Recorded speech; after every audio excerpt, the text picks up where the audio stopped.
How great is God, exalted in power, majestic above all.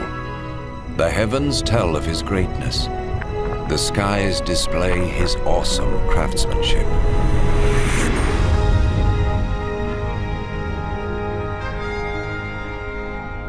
Day after day they continue to speak. Night after night they make him known. In creating the heavens, God also created the earth and formed man from the dust of the ground and breathed into his nostrils the breath of life.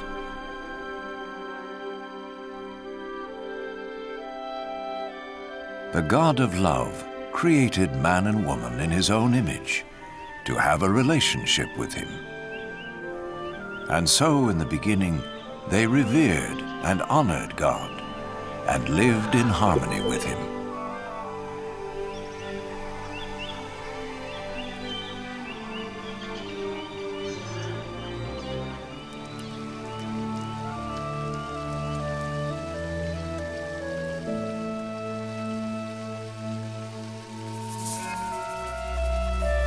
This continued until one day Satan tempted the woman to eat the forbidden fruit, and she gave it to the man, who also ate.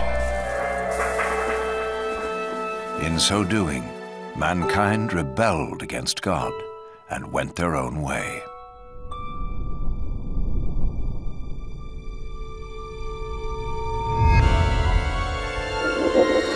As a result of this sin, mankind was separated from God and was thrown out of the Garden of Eden.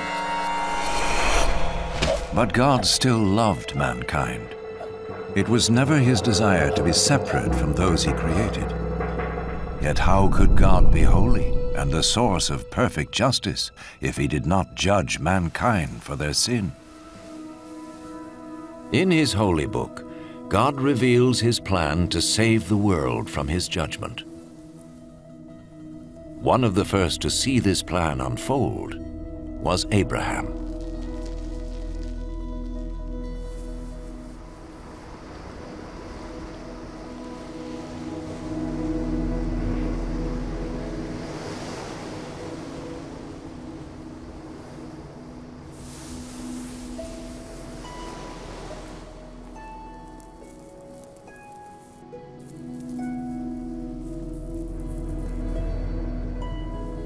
Abraham was a righteous man, whom God promised to bless and make his descendants as numerous as the sand of the sea and the stars of the sky.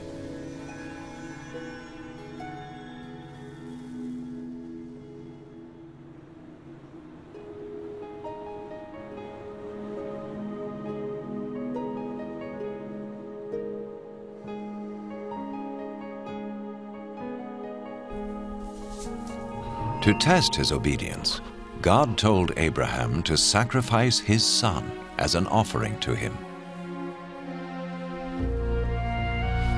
Abraham trusted God and sought to obey him.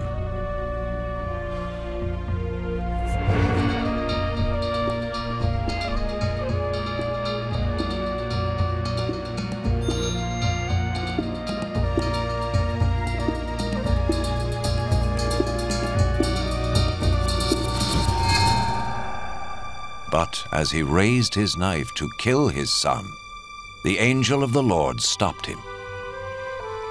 He saw that Abraham feared God and was willing to obey him. Then Abraham saw a ram caught by its horns in a thicket, and he sacrificed the ram instead of his son as an offering to God. And so God showed Abraham that a lamb or similar animal was to be slain as a temporary covering for sin until God would provide his ultimate sacrifice to pay for the sins of mankind. Instead of sin separating man from God, the sacrifice would restore their relationship.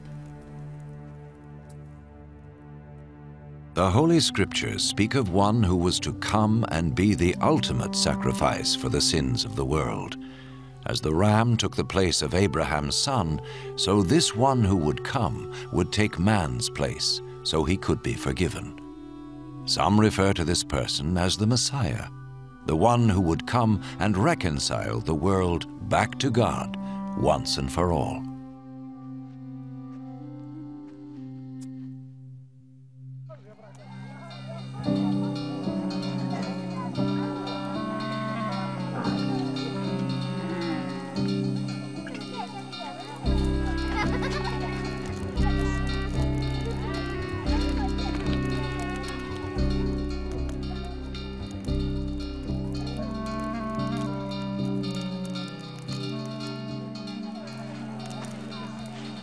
The prophets predicted many things in detail about the Messiah, hundreds of years before he appeared. The prophet Isaiah foretold that his birth was to be a miraculous one. A virgin would conceive a child who was to be called, in a spiritual sense, the Son of God. The prophet Micah predicted that the Messiah would be born in Bethlehem, while the prophet Zechariah foretold his entry into Jerusalem on a donkey and his betrayal by Judas, one of his followers. Isaiah prophesied what the Messiah would do when he came.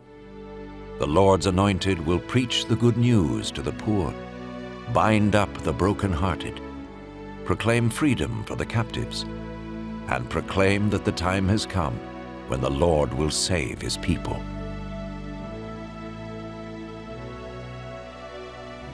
So who was the Messiah? In the 1st century, a prophet came called Jesus. Some thought he was the one the prophet spoke about. Could this be? Did his life fulfill what was predicted of him? Was Jesus more than a prophet? What follows is his story, based on eyewitness accounts as recorded in the Holy Scriptures. An actor plays the part of Jesus, and though no actor is worthy of such a role, it has been done so that we may understand and benefit from the life of Jesus.